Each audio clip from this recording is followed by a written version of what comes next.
Hare Krishna, welcome everyone for joining in. Thank you, those who are in person and those who are joining us online. So, today we have yet another very important discussion. So, let's get started with the prayers. So, request everyone, please fold your hands and chant along with me. Nama Om Vishnupadaya Krishna Preshthaya Bhutale Srimade Bhakti Vedanta Swamin Niti Namine Namaste Saraswate Deve Gauravani Pracharine निर्विशेष शून्यवादी पाश्चात्य देशधारिणे जय श्री कृष्ण चैतन्य प्रभु नित्यानंद श्री अद्वैत गदाधर श्रीवासादि गौर भक्त वृंद हरे Krishna Krishna Krishna Hare Hare Hare Ram Ram Ram Hare Hare Hare Krishna. So, as we have been discussing the 6 promises from Bhagavad Gita, which we completed, and then I thought of picking another very, very important verse, which I found that might be very, very relevant for all of us in our day-to-day life and as well on our progress on the spiritual path. So, as we saw that the last concluding verse from Bhagavad Gita 18.66, which we discussed last time, Sarv Dharman Parityaja Mam Ekam Sharanam Vraja Aham Tvam Sarvapapebhyo Mokshishami Ma Sucha. So that Ma Sucha is a very, very hope-giving word that Krishna said, do not worry. I'll take care of everything of yours if you surrender unto me. So actually, if you see the entire flow of Bhagavad Gita, in the beginning, when Krishna started to talk in Bhagavad Gita, so you see in the first chapter, more or less, Arjuna is only talking. He is expressing his emotions and his heart, that what is going through. And then Krishna started to talk around like 2.11 in Bhagavad Gita. So if you see the verse number 2.11, it says, Asocya nanusochastum pragya badam subhashase gatasun agatasuncha nanu sochanti pandita. So this is the first word that Krishna spoke. And there actually, when Krishna spoke, the first thing he says that nanu sochanti, do not lament. Do not lament. And then Krishna concludes the entire Bhagavad Gita by saying, do not worry. So beginning to end, actually Krishna is saying that have some hope, have something, there's some faith in me, and do not worry, do not lament, I'll take care. So that is what is the entire flow of Bhagavad Gita. So, and then 2.11, Krishna talks about this, Nanu Sochanti Pandita. And after that, Krishna gives the first instruction to Arjuna. Let me see if anybody knows that. What is the first instruction of Krishna in Bhagavad Gita that Krishna gives to Arjuna? Any idea? Very famous verse, very important verse, very relevant verse. So if you don't know the answer, it can be a trigger for you to start reading Bhagavad Gita systematically and consistently and know that what Krishna is talking in Bhagavad Gita. Those who are joining online, any idea? Any guesses? Throw some ideas. If it is a wrong answer, it is okay. Try something. What is the first instruction that Krishna gives? Yes. Try to understand who is Krishna. Try to understand who is Krishna, but that is not the instruction of Krishna in Bhagavad Gita. Okay, but he says the wise don't lament for the dead or for the alive. yeah, that is the 2.11 which I quoted, that wise does not lament neither for the dead or not for the living. But that is not the instruction. That is a first piece of information he's giving. What is the instruction that he gives? Everything comes from me or Krishna. Everything comes from me. That also doesn't sound like instruction. This is more of like information. So actually, if you see the Bhagavad Gita verses, the two category actually. One category is informational. Krishna will give you some information that I am the source of everything. Everything comes from me. The wise does not lament neither for the living nor for the dead. It's like info. There's some instructions which are like instructionals. Like Krishna is saying, the last verse what we discussed. Sarv dharman parityaja mam ekam sharana. It's like instruction. Give up everything, surrender unto me. This is like instruction. So some are like information, some are like instruction. So I'm talking about which is the first instruction Krishna gives in Bhagavad Gita. Interesting to know that, and that is what is going to be today's discussion. Manmana bhava madbhakto. Manmana bhava madbhakto. That is the first Okay. instruction. Nyam smagama partha. So that is also not instruction. Actually, he's saying that it is not like he's not asking to do something, but he's telling that it does not suit someone who's like a Kshatriya, something like Just, that. just do your action and don't think about the result. Okay, do your action and do not worry. That is Karmanyavadhikaraste Mafalesu Gadachana. That is 2.47.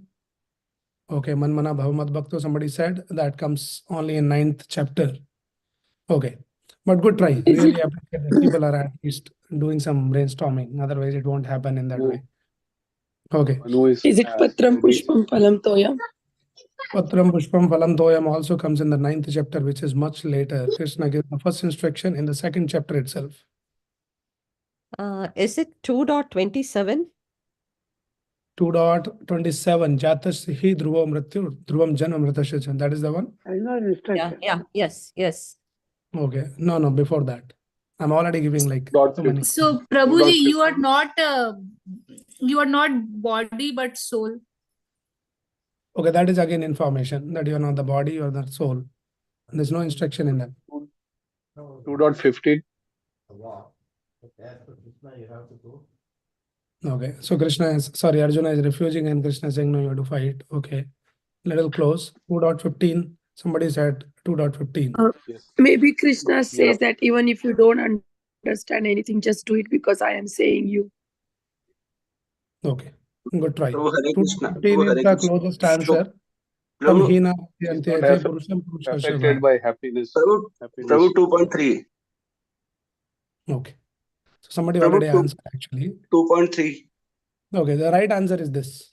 It is 2.14, which is the first and the foremost instruction to begin a spiritual journey that Krishna gave. And this is 2.14. Somebody already said 2.15. I think somebody said 2.14 also. It's a very, very important verse, and we'll discuss that. Let us just recite this few times and get the feel of this verse, what Krishna is trying to say here. So please repeat after me. Matra sparshas tu kaunteya. Mahaprasparshantu kaunteya. Okay, those who are chanting online, please make sure that you are on mute. Sitoshna sukha dukkhadaha agam apayino nityas tamste dekshasva bharata matra sparshas tu kaunteya sitoshna sukha dukkhadaha agam apayino nityas tamte dekshasva bharata. One more last time. Matra sparshas tu kaunteya sitoshna sukha dukkhadaha agam apayino anityas tamste dekshasva bharata. So I'll read the translation, which is basically given by Srila Prabhupada. Translation. O son of Kunti, the non-permanent appearance of happiness and distress and their disappearance in due course are like the appearance and disappearance of winter and summer seasons. So this is information, right? Sukha dukkha. They are like Sitna Ushna. Like the Sit means the winters and Ushna means the summer. So whatever Sukh and Dukh, the happiness and distress we experience in our life, they are like the winter and summer season. It Agam, it comes. Apayino, it goes. Like the summer season comes and winter season comes and it goes. Agam apayino. Anityas. Anitya means it is temporary. So all this Sukha Dukha, which we make like a big deal out of that, Krishna is saying it is just temporary. It comes and goes and it is temporary. So what you should do is, this is the instruction. Tam stitikshasva bharata. Stitikshasva means tolerate them without being disturbed. So today what we are learning through this verse is the art of tolerance, because it's such an important aspect in our life. We don't know to tolerate certain things, and we'll talk about and we'll take a lot of questions, because generally this tolerance is seen as something negative. It has some negative connotation. People say, oh, we should not tolerate, you should raise your voice, stand up and all that. Krishna is saying tolerate. So the natural question arises, why to tolerate? How much to tolerate? Where to draw that line? If you start to tolerate, then people will exploit you, right? Naturally, all those questions arise in the mind. So that is what we are going to discuss in today's discussion. So this is the translation, that Usana Kunti, the non-permanent appearance of happiness and distress and their disappearance in due course, are like the appearance and disappearance of winter and summer seasons. They arise from sense perception, Bharata, and one must learn to tolerate them without being disturbed. So learn the art of tolerance. That is what. Okay, we'll just read a small purport by Srila Prabhupada and then we'll get into the discussion. So in the proper discharge of duty, one has to learn to tolerate non-permanent appearances and disappearances of happiness and distress. According to Vedic injunction, one has to take his bath early in the morning, even during the month of Magh, January and February. It is very cold at the time, but in spite of that, a man who abides by the religious principles does not hesitate to take his bath. Similarly, a woman does not hesitate to cook in the kitchen in the month of May and June, summer season, very hot, and is standing next to the fire, right? But still tolerate, because this is your duty. You have to do that. So the hottest part of the summer season, one has to execute his duty spite of climatic inconveniences. Similarly,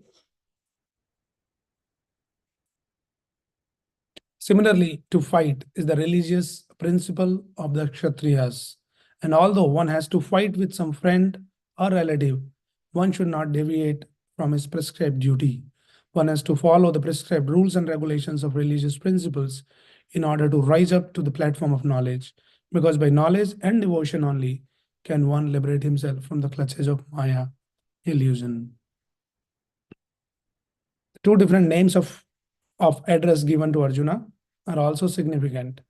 To address him as Kaunteya signifies his great blood relations from his mother's side, son of Kunti. Kaunteya means son of Kunti.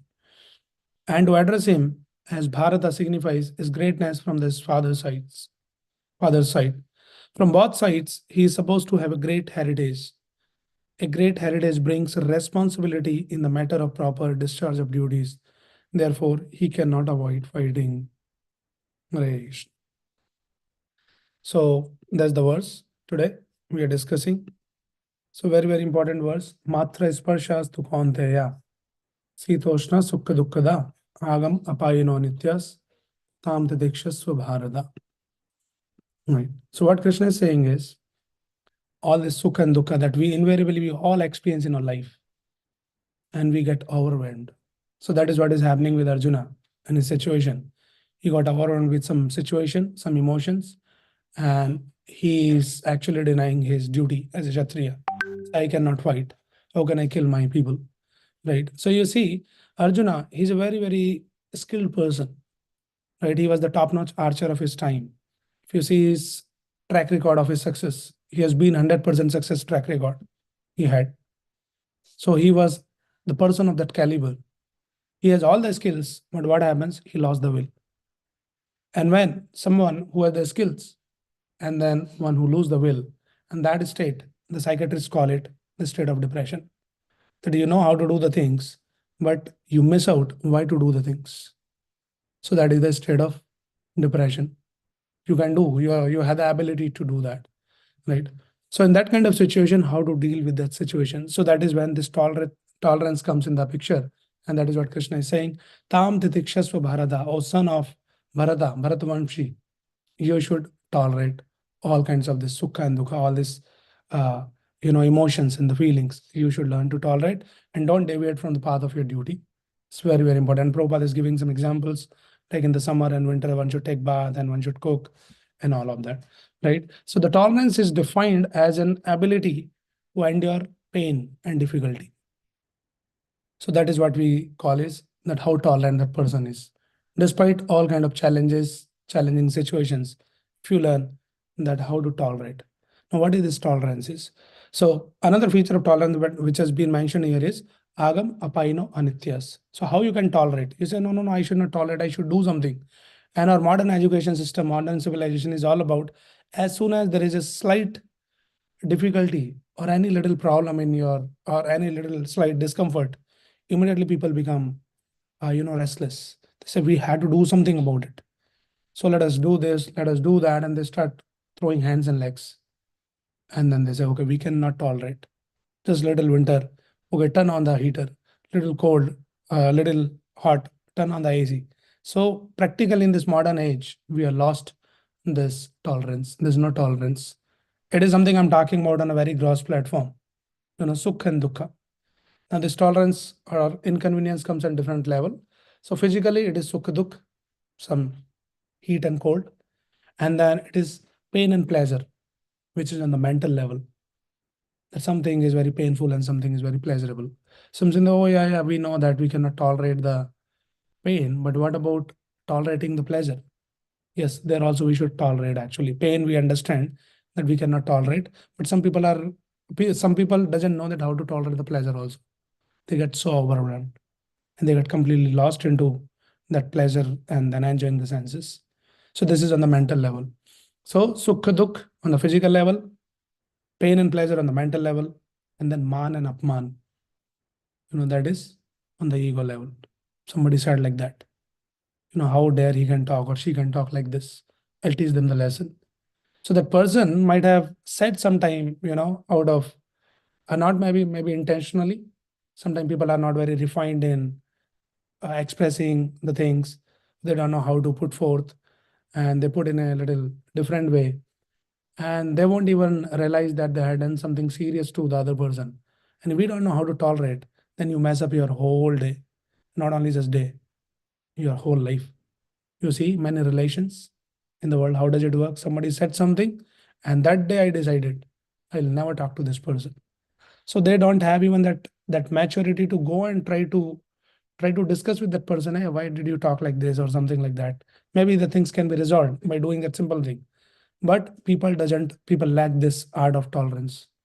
They don't know how to tolerate and how to resolve the situations. So that is why Krishna is saying it's very, very important that one should learn this tolerance. If we don't learn the tolerance, then we'll be soon in the state of depression. We'll be losing out on something which is more meaningful. Right. Now, this tolerance is an art. The point is, we cannot go on tolerating each and everything. Like somebody can come and say that, usually in my office, my boss or someone, my colleague, they're doing something which is like unjust. And we read the Bhagavad Gita and Krishna said tolerate. So we have been tolerating, but these people has been exploiting more and more. So how much to tolerate, right? So we should understand that tolerance is not passivity, that you become completely passive. You're not active about certain things which is going wrong in your life, and you say no, we have to tolerate. So go on tolerating. It's not passivity, but tolerance means it is maturity. Maturity means you should choose your battle very carefully, very intelligently, that which one to tolerate, which one not to tolerate, what to tolerate, what not to tolerate. You cannot go on tolerating each and everything. If that was the case, then Krishna should have not asked Arjuna to fight. Is it tolerate? These people, anyway, they just, did the cheer and like try to disrobe your wife. So no problem, you just tolerate. And they kicked you out from your kingdom. No problem, tolerate. Krishna did not. Krishna said, go and fight. So this is an art. And what to tolerate, what not to tolerate. And we have to very, very carefully understand. So for that, we should have some bigger purpose in our life. We should be very clear in our purpose. Then only you get the sense that what should be tolerated and what we should not tolerate.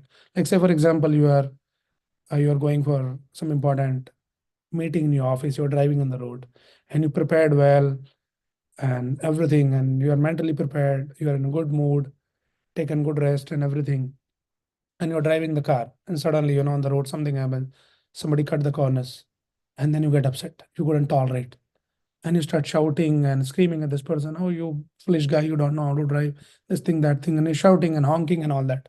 What happens? The person doesn't even care. He'll just go. But you mess up your whole mindset. And you're going for such an important meeting to present something. Should be in a good mood and everything. And you just because you couldn't tolerate and you mess up. And then you realize once you go there, you are not at your best because you miss out something. Right? So this is called the maturity. And what to tolerate, what not to. Something somebody did a little bit, no problem. Forget it. Unless it's something serious or something is coming on our way to our purpose, then we should not tolerate. So that is the line. Sometimes people, when I talk about all these things, people say, where to draw that line? Then how should I know that till here I should tolerate and beyond that I should raise my voice? So where to draw that line? Line is very simple. You should tolerate till it comes to on your way to your purpose. Somebody is not coming on your way to your purpose. Some little bit something keeps happening. Somebody said something, somebody did not behave properly. It's okay. Don't expect too much that everybody should behave nicely, everybody should talk nicely, and everything won't happens. That is why Krishna is saying, learn the tolerate. Something happens, unpleasant thing happens. Krishna is saying it is like winter and summer seasons. It will come and it will go. Don't take them too seriously. So that's the whole idea. So tolerance is an art. It is a maturity to understand that which battle to fight. Not all the battles you can fight. We don't have the ability to fight all the battles. That is why you see there's some examples. Chaitanya Mahaprabhu was there 500 years back when Chaitanya Mahaprabhu went to Jagannath Puri. So there is this rule in Jagannath Puri that they won't allow non-Hindus. That is traditional temple and it has been coming since ages, right? So one of the devotee, his name was Haridas Thakur. He was a great devotee, a pure devotee of Chaitanya Mahaprabhu, but he was born in a Muslim family. So naturally, then he is not allowed as per the rule of the temple. He was not allowed in the temple, in the Jagannath temple, to enter. Right. So Chaitanya Mahaprabhu is the Supreme Lord himself, is the incarnation of Krishna. He is all powerful. But Chaitanya Mahaprabhu did not go and fight and argue with the temple management. And what is this rule? Here is a devotee, such a wonderful devotee, completely surrendered soul. You should allow. No, he did not fight. Rather, what he did, because the Haridas Thakur was very, very sensitive because he was a great devotee. So he wanted to make sure that, I should never disrupt. I should not come on their way to all these rules and regulations. So he would never walk. He made one bhajan kuti, like place where he will do his sadhana. So the path was in front of the temple. He has to walk in front of the temple, but he will take another path which is much longer and which is not a good path. And Chaitanya Mahaprabhu one time he inquired from him that why you're not going from the regular path, why you're taking such a long path, and that too also in the summer season, it's very hot and you're walking barefoot and all that. Some blisters were there in the sole of his feet and all that. So then he was such a humble devotee. He said that Chaitanya Mahaprabhu, actually I don't want. There's a lot of devotees goes there to have the darshan in the Jagannath temple. And I am born in such a low-class family. So by mistake also, I don't want to touch any of those great devotees. So just to be on the safe side, I take another longer path. So I won't cross anybody's path like that. So Chaitanya Mahaprabhu was very, very impressed by his humility. His heart was melted by his humility. And then Chaitanya Mahaprabhu decided that Chaitanya Mahaprabhu every day used to go to meet him where he was sitting and doing the bhajan. Right? So the Krishnadas Kaviraj Goswami, the author of Chaitanya Charitamrita, he explains that for great devotees, how Krishna reciprocate, that all the devotees goes to have the darshan of Krishna in the form of Jagannath. But here is a special devotee where Krishna is going to give him darshan. So if you become that great, you are not missing out anything. And Chaitanya Mahaprabhu every day will go and bring some prasadam and give him some prasadam. So he is going and giving him darshan. For other people, they had to come and have darshan of the Lord. So like that. So we are talking about choosing our battle very wisely, which one to fight. So during one of our Acharya Bhaktivinoda Thakur, during the British rule, like he's in the line of Guru Sishya Parambara, like Prabhupada's Guru Bhaktivinoda Thakur Maharaj, his Guru's Guru, which is Bhakti Vinod Thakur. He was a very educated householder and he was a district magistrate in Jagannath Puri in those days, right? And that time the British rule was there. And as Britishers, they will try to, they were not in favor of all Indians. They will exploit them and all of that. Though he was very, very powerful, at the same time, he's a great devotee, but he never fought against the British rule. Rather, he utilized. So he was very, very intelligent, and these Britishers put him as a district magistrate. Generally, in those days, these Britishers will always be in the mood of exploiting Indians. So they will not give any Indian some reputed position, something like that. They should always be like working under them and they can exploit. But seeing his abilities and his intellectual abilities and all of that, they made him into district magistrate. So he did not deny, he did not fight that, oh, I should not take all this, whatever these Britishers are offering me. He took that position and he utilized that position to establish the dharma. So then when he became the magistrate, then there was a lot of things were going on in Jagannath Puri temple. Things were not right, management, a lot of corruption. So first thing he did is he set everything right, all the management and all of that. And then he started writing the books. And because he was given a lot of facilities and all that, so he spreaded the message of Krishna by using that. Today he said, no, Britishers, will fight and just kick them out, all these Britishers.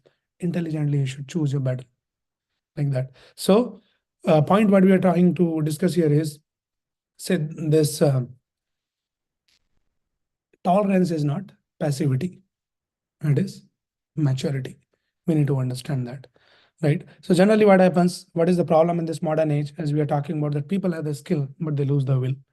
Now there is especially this modern society is designed in such a way, there's a lot of propagation for the people naturally have the expectation that whenever there is any interaction between the sense and the sense objects, sense means we have all the senses, right? Eyes, ears, nose, tongue, touch, and all of that. So there is a natural expectation whenever my senses comes in contact with any sense object, there should be the experience of pleasure. If there's no pleasure, I cannot tolerate. I'll become restless. For example, we talk about the eyes, one of the sense. So their sense objects are like explained in the Bhagavatam, Roop, Ras, Sabd, Gandh, Sparsh. For the eyes, sense objects is Roop, like the form. Eyes need some beautiful forms. So eyes always, that is the expectation of the modern people, that whenever I see, it should be something very pleasing, very nice, very beautiful, right? And that is how you see in the social media nowadays. Practically every person looks like the most happy person, the most beautiful person, right? If you see their social media post versus their Aadhaar card picture, right? You'll see there's a complete there's disconnect. Like, he's the same person or what? So everybody just put all this, and all the magazines using this nice beautiful pictures. So then what happens? An ordinary person get into this something called perfect picture syndrome. Everybody looking so perfect, so beautiful. I am the only one who's not looking so handsome, so smart. How can I look that? And then naturally you grow, old age comes, and then your beauty fades. If you're beautiful also, your beauty fades, some wrinkles comes, your hair turn into gray hair, and all of those things happens, and people get depressed by all of those things because they think that every interaction with sense and sense subject should be a pleasurable experience, but it won't happen in reality. So tolerate, right? Similarly, so eyes, ears, that whatever we hear, it should be very, very pleasing. And what is the most pleasing thing in the world? Anybody has any idea? What's the most pleasing to one's ear? Krishna Right. Bhajan. That is only for the devotees. I'm talking in general. So actually, this this famous book also that scientist has written. But yeah, that is a proven fact that the most pleasing sound is one's own name. When you hear your name, and somebody is talking nicely about your name and all that, you get the satisfaction in the heart, right? But the reality in the world is not like that. Every word you hear may not be giving you the pleasure. Sometimes people may appreciate you, they can talk something good about you, but most of the time people can criticize you, condemn you, and then you get into depression. Learn the art of tolerance, right? We had to learn the art of tolerance. And everything in this world is not for my pleasure. Every word should not be for my glorification. People can criticize. And especially in this modern age with the help of all the social media, every single person has the opportunity to criticize you and condemn you. If you are also in the social media, you put a post and then people can freely put a comment or whatever they want, like, dislike, and something like that. And you get into depression. And that is what we are seeing, especially the modern people, the younger age people, they're getting into depression. So there was this beggar who came to, the richest person in the village. And he thought, okay, let me just beg something, beggar. And he said, okay, let me try to just glorify this Sethji. So he was saying that Sethji is like the rich man. He says, you are such a charitable person. You are the most charitable person in the entire village. And then this person, the Sethji, smiled at him and he called out his wife inside the house. He was sitting in the garden. He says, hey, listen, my dear wife, please bring that gold bracelet that I kept. And this beggar thought, oh, looks like this formula is working. I just appreciated him and glorified him. And he's so impressed and he's ready to give me the gold bracelet. And he says, okay, let me try one more. So he says that, your garden is the most beautiful garden in the entire village. You maintain so nicely, beautiful flowers, and so nicely maintained. And again, he calls out his wife and he says, okay, well, anyway, you are getting this gold bracelet, get that gold chain also. And that beggar was thinking in his mind that looks like I cracked the code. I know the strategy. And then finally, one more last try. He says, your clothes are also this kurta that you're wearing, the silk, and so nice it is. You're looking so handsome, so beautiful. He says, anyway, you're coming, bringing that gold bracelet, gold chain, get the bundle of notes also I kept next to them, bring that. And then this beggar was thinking, I think I found the formula, but I think I should not be too greedy also. Enough for the day. So let me just get this much. And he was waiting. Nothing came. Why did not come? And after a few minutes, he asked that, Saidji, what happened? You called out your wife with a gold bracelet, gold chain, and the bundle of notes. What happened to all of that? Nothing came, seems. And then the Saidji says, how did you please me? By words. How did I please you? By words. So why you're expecting something more? So anyway, people always expect that somebody talks something, it should be pleasing to me. That is not the reality. So eyes won't give you always a pleasurable experience. The ears may not give you always a pleasurable experience. We have to learn to tolerate. The tongue, another sense. Tongue means anything you taste, it should be like wonderful experience. Oh wow, very tasty. But the reality in this world is not every time, it will be a pleasurable experience. One devotee was sharing his experience of one festival in the temple, some festival, and then they were doing a lot of kirtans and all that. And for that festival, they made a nice cake, big cake, carob cake, and beautifully, icing and all of that. And everybody, like, whole day they're fasting for the festival, and the jumping, dancing, kirtan, and all that was going on. And everybody's eyes were like, the cake was offered, but it still was just kept in front of the altar. And everybody's eyes were on the cake because they were already hungry and tired. And they're waiting that, when the timing, like the fasting time is over, and then we'll get the cake. So there's a lot of hope, a lot of expectations build up on that. And then there's a time to serve the prasadam. Everybody's sitting with a lot of hope, beautiful cake, nice icing, and a lot of contemplation gone in already. And then finally, that cake was served, the piece of cake came to the plate. And this particular devotee was sharing that with a lot of expectation, a lot of hope. He says, first bite, I should break my fast bit biting this cake, beautiful cake. And as soon as he took the first bite of the cake, he realized that the cook has done a blunder. And the blunder was he forgot to add the sugar in the cake. So there's a lot of expectation, a lot of hope that, beautiful cake, nice cake, tasty, delicious.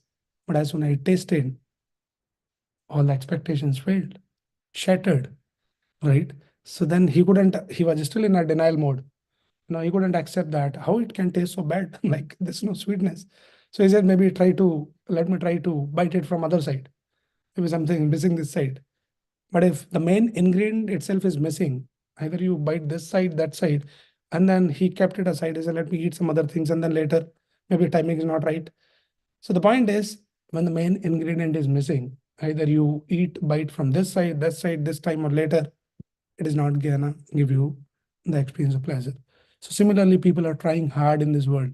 Oh, let me get this, let me get that, and that will give me the pleasure, that will give me the happiness. But when you read Bhagavad Gita, Krishna says, this material world is called as Dukhalyam. Say this is a place of misery. So that ingredient of happiness itself is not put into this place. How much ever you try this way, that way, try to bite this way, that way, today or tomorrow, once you become very rich or you become the top of the world or something, you cannot experience that. So we should learn to tolerate. So this is the art of tolerance, that what to tolerate. So basically there, Bhaktivinoda Thakur, one of the Acharya, explained there's 4 levels of motivation if you want to do any duty, if you want to attain anything. So there are 4 levels, we have discussed earlier also. So the 4 levels of motivation is the fear, desire, duty, and the love. The topmost is the love. So if you want to attain something, if you want to have the higher purpose, then you should be in love with that something, whatever it is, either spiritual or material. So love is the highest motivation. And when there is a love, then love is all about sacrifice and tolerance. So when we talk about this love, maybe some other time we'll talk in detail some love stories from the scriptures, and we'll understand what is the real love. Everybody's talking about love. All the movies, Hollywood, Bollywood, they talk about love. All the novels are written, they talk about love. And our scriptures like Bhagavad Gita, Bhagavatam, and the Chaitanya Charitamrita, they also talk about love. But it is the same product. What this world is showing the love versus what the scriptures are talking about the love. They're two different, complete different things. So love is, people think love means I should be enjoying all the time. Now another object of love, when I interact with that object of love, it should be very pleasurable experience. But that is not the reality. The mother is in love with the child. Mother should not expect that my child should always be giving me some pleasure. There might be a lot of inconveniences, discomforts, scarcity, unhappiness. That is what is the love is defined as. So if you want love, and that is the highest motivation, then you should learn this art of tolerance. Without the tolerance, you cannot be in loving relation. Right? So one time, one couple came to Srila Prabhupada, and they were devotee couple. They newly got married, young American boys and girls. And they said, Prabhupada, the Prabhupada is asking how the life is going on, and how is your married life? And they said, no, Prabhupada, nothing is going good. We are fighting every day practically. So he says, oh, really? So can you suggest something? Prabhupada, they're asking Prabhupada that how to deal with it. So he says, we literally fight and we scream and we shout at each other, and the things are getting worse and worse. So we wanted to talk to you if you have some suggestions. Prabhupada says, no problem, it happens between husband and wife. They fight. My suggestion to you is that you fight, but don't shout. Right? Don't shout, you can fight. And then after a few days, these people, both husband and wife, this couple came. And then Prabhupada asked again that how the things are going. So he said, now things are getting better. He said, are you not fighting? He said, no, Prabhupada, as per your instruction, we tried to fight without shouting, but there was no fun in fighting. So then we give up the fighting. Right? So sometimes the point what I'm trying to explain here is that we had to learn to tolerate each other. Because for each and every small inconvenience, discomfort, we get, so restless, short-tempered, and you get into some argument and fighting and arguing and end up spoiling the entire relationship. So any relation you want a sustainable relationship, the secret formula is this: tolerance. If you cannot tolerate. So when we read the Bhagavad Gita, and then gradually when we get the maturity, the spiritual maturity, then you understand and you accept that I had to tolerate. I had to tolerate my partner. I had to tolerate the people around me. When you get mature, and when you become more mature, then you realize that everybody is already tolerating me. That is a sign of more maturity. So it's not that you had to tolerate. You should also know people are already tolerating you. So one time one disciple comes to Prabhupada and he was complaining that Prabhupada, he was an American disciple. He was in India, appointed for some seva. So he came and he was saying that Prabhupada, it's very difficult for me to deal with all these Indian devotees and all that. There's no management and they're like completely messed up and I cannot work with them. Prabhupada said, no, that's okay. You should tolerate. And then Prabhupada was trying to explain and he was giving various reasons. This is not good, that is not good, person is not good, his behavior is not good, his management is not good, I cannot work with them. Prabhupada said, no, tolerate. Prabhupada said, how can I tolerate? Prabhupada said, the way I'm tolerating you, you should also learn to tolerate. So the reality is, it's not that we only had to tolerate. People are actually tolerating us because we are all individual beings. We all have our own preferences, our own likes and dislikes. Somebody likes something and you like another food. So you cannot just go on complaining that every time what you cook this thing, that thing. Sometimes they'll cook something which is favorite to you. Sometimes they had to cook which is favorite to them. So adjust. Somebody like heat, somebody like cold, tolerate. Hey, why did you turn on the AC? I'm feeling so cold. Better put on some sweater or some shawl or go under the blanket or something.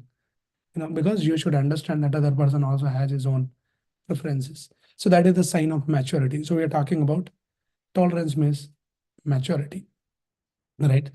So we'll close with this and we'll open with some discussion for a discussion. So there are actually there are different kind of what do you say? They're called what we should tolerate, right? So it has been explained the 4 items that we should tolerate. One is called the Vek Sahishnutata. Sahishnutata means tolerance. And tolerance is one of the important instruction by Chaitanya Mahaprabhu. In his Sikshastakam, he says, Tranad api sunichena taror api sahishnuna. That if somebody is really interested in spiritually, progressing on the path, then two important qualities. The one today we are talking is tolerance. So Chaitanya Mahaprabhu explains, Tranad api sunichena. One should become humbler than the grass in the street. One should develop the humility. And another item is Taro Rapi Sahishnuna. Sahishnuna means the tolerance, like a tree. So you see the tree standing at one place in the freezing cold, or in the summer or winter or whatever, rain, and still continue to do the duties. And the tree will give you the shade, it will give you the fruits without any complaint. So we learn the tolerance from the tree. So tolerance is an art. So what to tolerate? So the first thing is Vek Sahishnuna. Veg means the urges. So one of our Acharya, Rupa Goswami, in his one of the book, Nectar of Instruction, also called as Upadesh Amrit. If you want really Upadesh, the instruction, the summary of the instruction, the 12 instructions are there. One should read. Those who are interested in reading this book, it is by Rupa Goswami, Prabhupada translated into English. Upadesh Amrita or Nectar of Instruction, very beautiful book, especially for those who are seriously interested in progressing in spiritual life. So in that, the first verse he explains Rupa Goswami, urges. What are these urges? The Veg Sahishnuna. What are these Vegas? The urges. So it says, Vacho Vegam, Manasa Krodha Vegam, Jiva Vegam, Udar Upastha Vegam. 6 kind of urges been explained. Etan Vegan, Yo Vishahet Dhira. Etan Vegan, all these Vegas, Yo Vishahet. One who tolerates, that person is Dhira.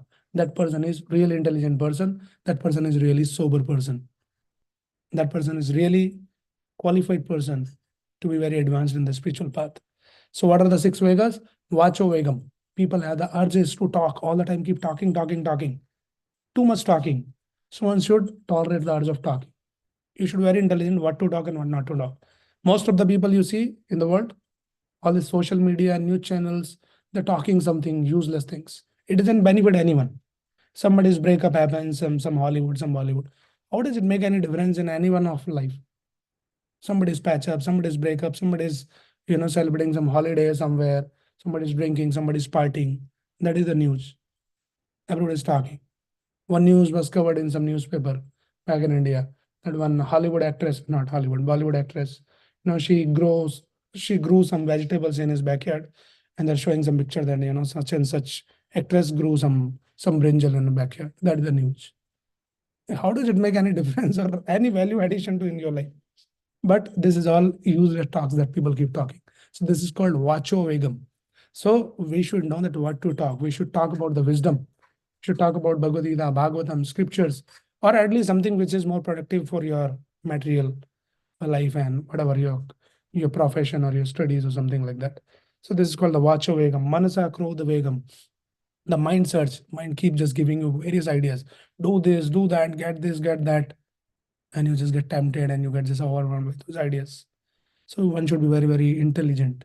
Mind will just keep throwing keep throwing many, many ideas. You should very intelligently decide that which one to listen and which one to execute. So you will be overwhelmed. And then what happens if you don't know how to tolerate all of those things? Then you'll be so much consumed. So this is called urge to consume. It's a beggar to consume. We want to consume everything. We want to enjoy everything. So we should understand that you cannot enjoy. There is a limitations. If, say, all the facilities are given to enjoy unlimitedly, first of all, we don't have the facility. You cannot enjoy everything in the world. Say, in a hypothetical case, you are given all the opportunity to enjoy whatever you want to enjoy. How much you can enjoy? So we should understand that our ability to consume, to enjoy, is also very, very limited. So one should learn to tolerate all these Vegas. Vacho Vega, Manasa, Krodha Vega, Jiva, Upas. We'll talk in some other session. We are not getting into the detail. What are these all? Vacho Vega, Manasa, Krodha Vega, and all of that. So maybe I'll keep it for some other session. But this is one Veg Sahishnudha, desire to consume. Another one is called the Dvand Sahishnudha. Dvand means one should tolerate the dualities. Dvand, desire to control. So first thing is desire to consume. I want to enjoy everything. Tolerate. You enjoy, but you cannot enjoy everything. Become intelligent. Desire to control. Dvanda Sahishnudha. We think that everyone I should be able to control every situation. The reality is we cannot control every situation. And when you develop that kind of a temperament, and then you try to control even the people, not only the situation, then everybody should listen to me. Somebody in the family, I'm the main person in the family. I'm the husband, and I'm the breadwinning person in the family. Everybody should listen, follow my instruction. It won't happen. So one should tolerate this Dvanda Sahishnutta, that we cannot control the people, right? Because the scriptures explains their desire. If your desire is not fulfilled, then immediately it is followed by two things. One is anger and one is greed. Anger, another name of anger is called Kam Anuj. Kam Anuj means the younger brother of the desire. So when your desires are not fulfilled, immediately it is followed by anger. You get upset, you get so disappointed, so disturbed. You did not listen and you shouted, you blasted to the extent that sometimes people, physically become very violent, and all such things happens. Domestic violence and so many other things happens. People go kill someone, murder someone in the fit of that anger. So one should learn to tolerate that, okay, I cannot control each and every situation, each and every person. And if your desires are fulfilled, then you become more greedy. So that's the problem with the desire. Right. So people think the great success in life is somehow or other, if I can manage to get all my desires fulfilled, I'm the most successful person. But you read the Bhagavatam, and then you understand completely diametrically opposite conception of the success. They say, if you have the ability to just tolerate and control one desire, that is the greatest success. If you can control your desires, that is much bigger success. So this is Dvanda Sahishnutta. So Vek Sahishnutta, desire to consume. Dvanda Sahishnutta, desire to control. And then it is called, third one is called Paramat Sahishnutta. Paramat means accept, tolerate, appreciate, accommodate others' opinion too. Paramat. People are so obsessed by their own ideas, their own opinions. Say, my way is the highway. I said something that is the absolute truth. That is not the reality, right? So one should tolerate. And we want to actually, this is called the desire to convince, desire to consume, desire to control, desire to convince. You want to convince everyone in the world that my idea, my opinion, everybody should follow that. And we are so obsessed about our own idea. That is why Krishna said in the Bhagavad Gita, last verse, Sar Dharman Parityaja. Give up all your ideas, all your opinion, your preconceived notion, everything you give up, surrender to me. Because we are so possessed about our own ideas. You want to convince others also. Then your life is always miserable. Because people don't agree with your opinion all the time. Sometimes people may agree, but most of the time they won't agree. So one should learn the art to tolerate others, this thing. And the last one is called Par Utkars Shahishnuda. Tolerates other success also. When people are successful, especially when they are your near and dear ones, your close friends, your close relatives, the sense of insecurity comes. And that is what is being explained in the scriptures as enviousness. What is the definition of enviousness? One of the acharyas explains, Par utkars ahasahanam. When you cannot tolerate others' success, they say that I feel bad when my friend failed in the exam, right? But I felt miserable when another friend got more than me, right? That is what is the situation. People are so enviousness, so insecure they feel. So one should learn to tolerate other success. So for that, maybe I am thinking we should continue this session, one more session. Today what we are discussing about, we should tolerate, but how to tolerate. Some practical things we'll talk in the next session. I don't want to extend it too long. So these are some ideas what we discussed about. So Krishna in this particular verse is talking about Tam Titikshasva Bharata, that one should learn the art of tolerance, that all this Sukha and Dukkha and all of those things, they're like Sita and Ushna, winter and summer seasons. The nature of them is anityas. It is all temporary. So don't make a big deal out of that. Something happens, no problem. But at the same time, you're not to be passive. Should be very, very active and mature. How to deal and what to do. Something needs to be done, has to be done. Okay, so these are the few thoughts. Let me just pause here and see if anybody's any question. I see already some questions are coming in the chat. Okay, anybody's any question here? Please raise your hand or raise your, yes.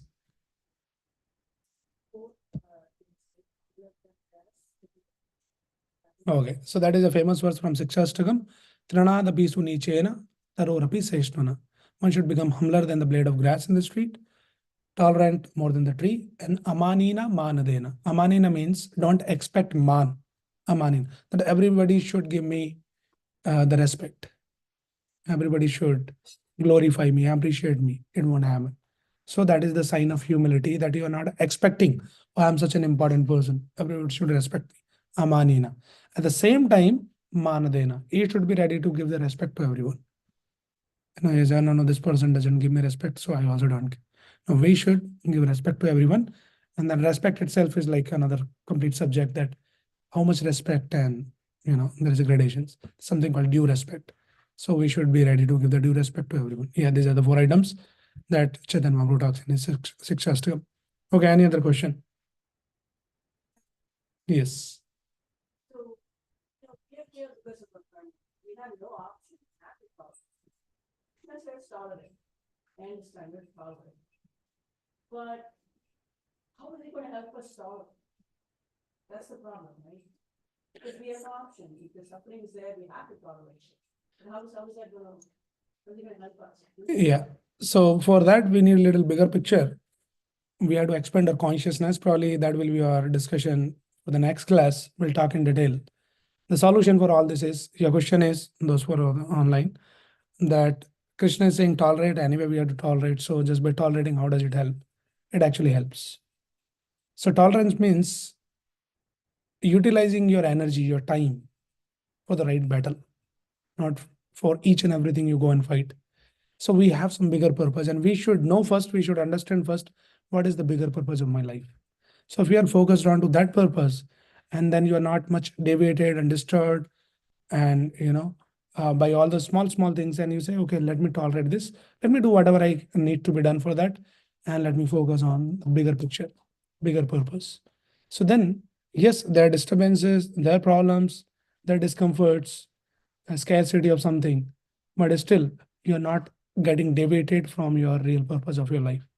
And that is what. So if we don't have this understanding consciously, we don't do this, then what happens? You get completely consumed and completely deviated by some small silly things, which may not be worth to consume your time. And then you miss out on something more important. So Krishna is saying, tolerate something and focus on some bigger purpose. So how does this tolerance help is, if you learn the art of tolerance, then it keeps you always on the right path towards your real purpose of life. So you're not deviated from the main purpose. That is what you achieve by developing this tolerance.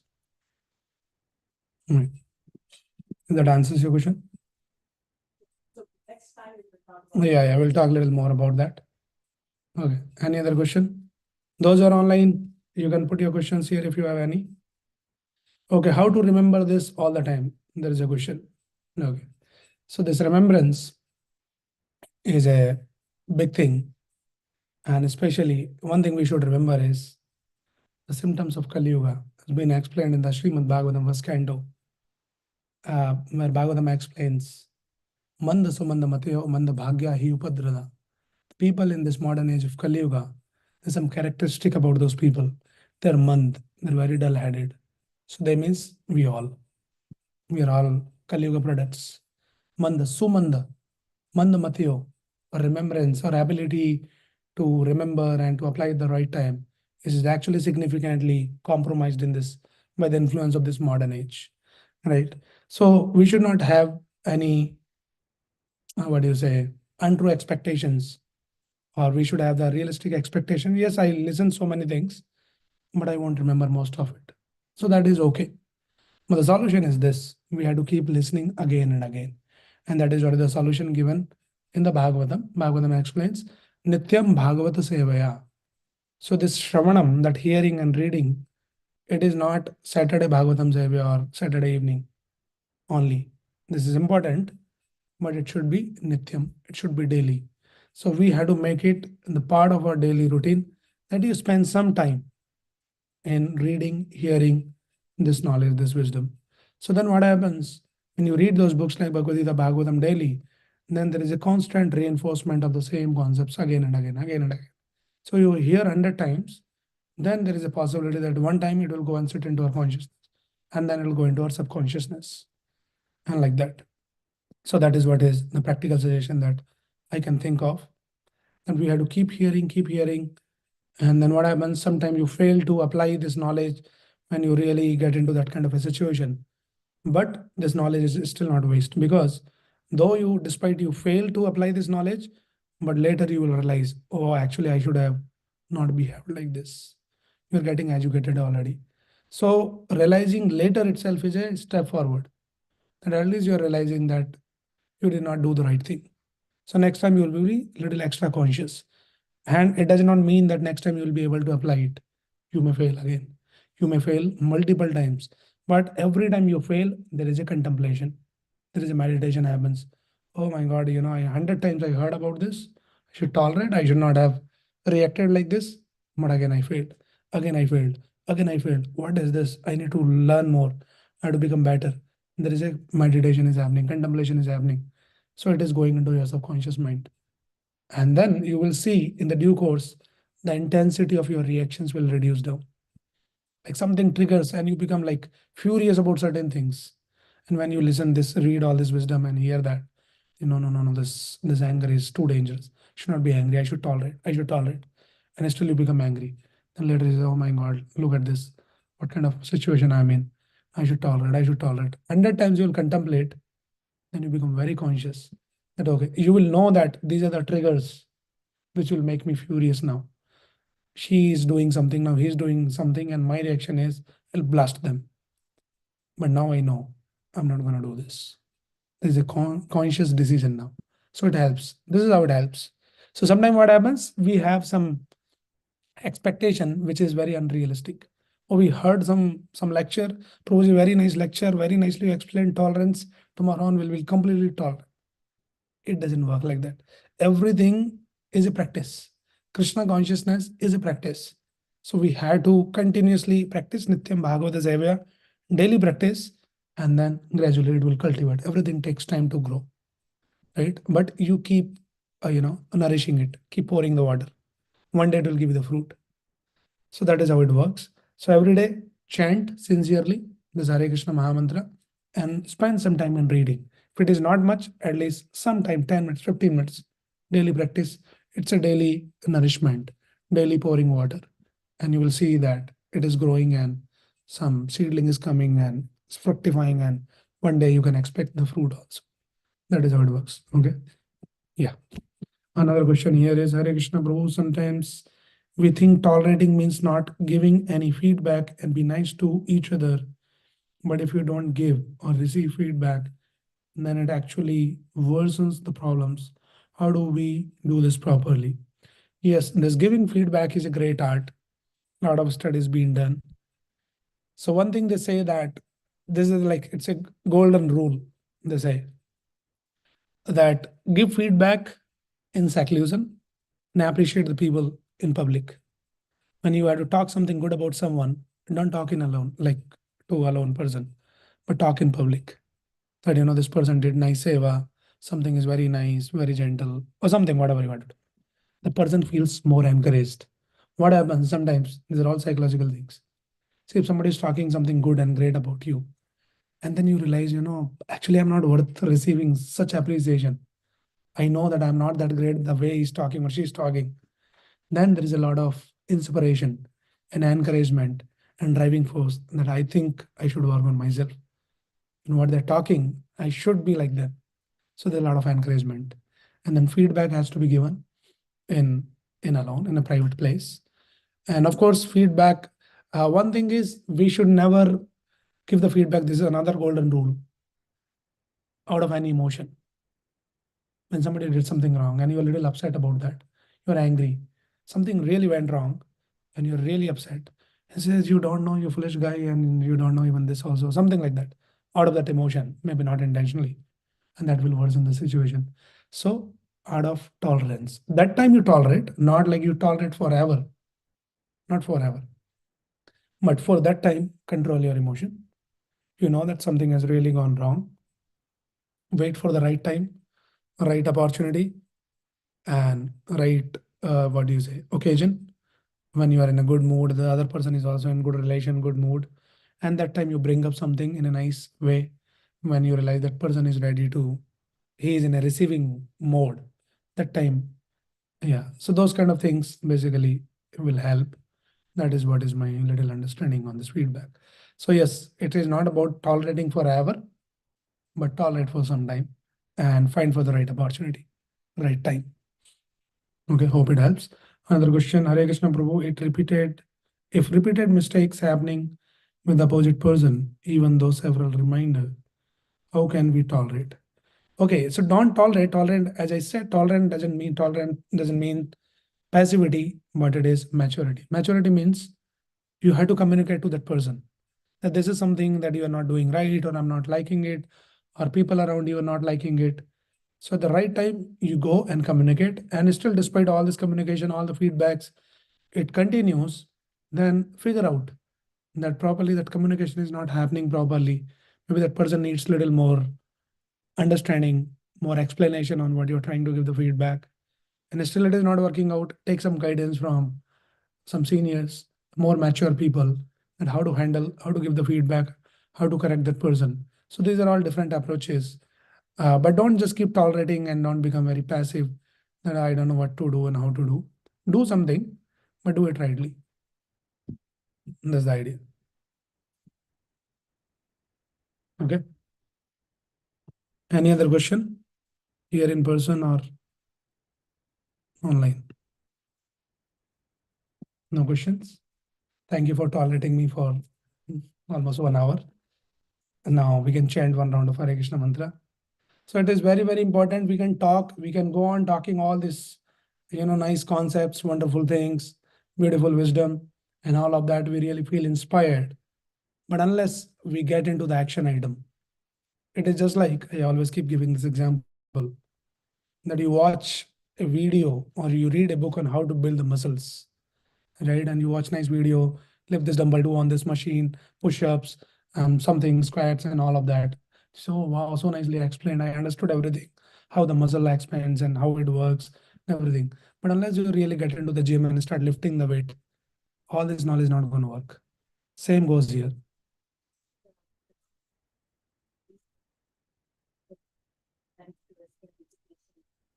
Reading is something like for a long time now done for pleasure or right? I mean, it's only to pass the exams and stuff. That's how it has been.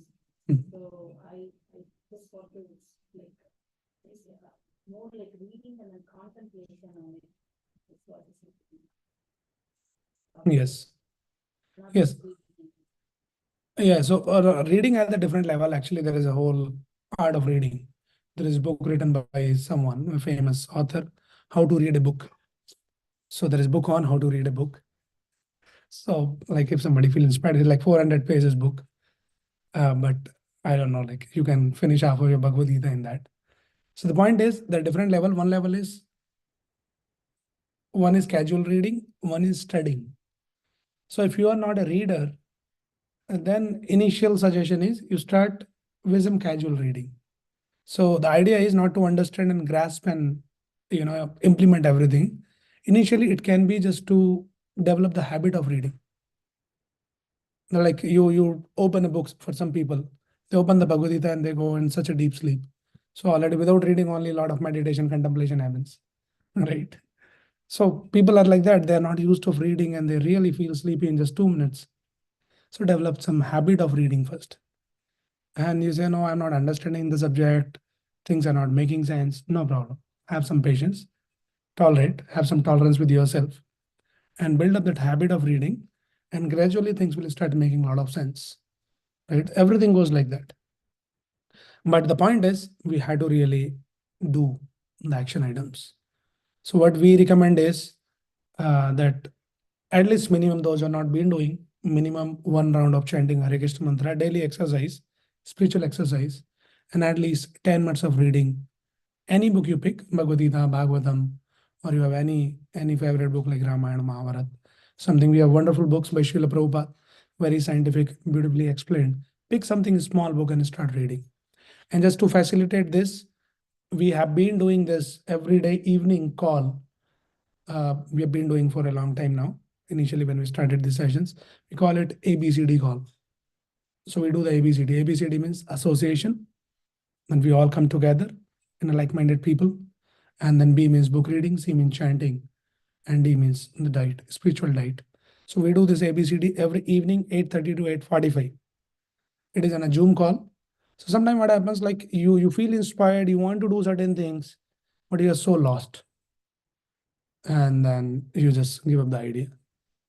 So when you're plugged into some kind of a group setting, then it's a kind of a little force mechanism. At over 8:30, some reminder comes and you say, oh, let me just go and finish 15 minutes. And soon you realize that you start relishing all of those things. You'll wait for all those things. 15 minutes investment, but that will result in big, outcome. So please join.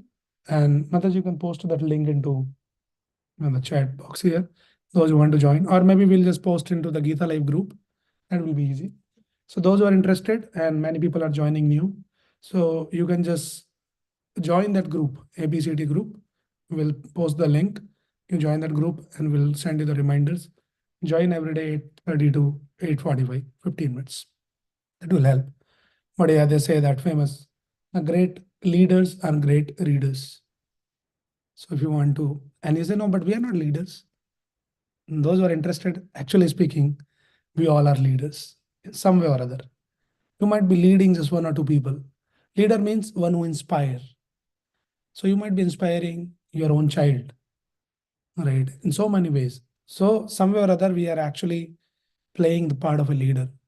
And the Bhagavatam explains, Guru na sasyat, Pita na sasyat, Janani na sasyat. So it says, the mother and the father and the teachers, they're natural leaders. So don't think the leader means sitting on some big seat and talking big things. But we are all naturally leaders. So leader should be a leader. Okay. So be a good leader. Okay. I think that's enough for people to feel inspired, and we can inspire more. But please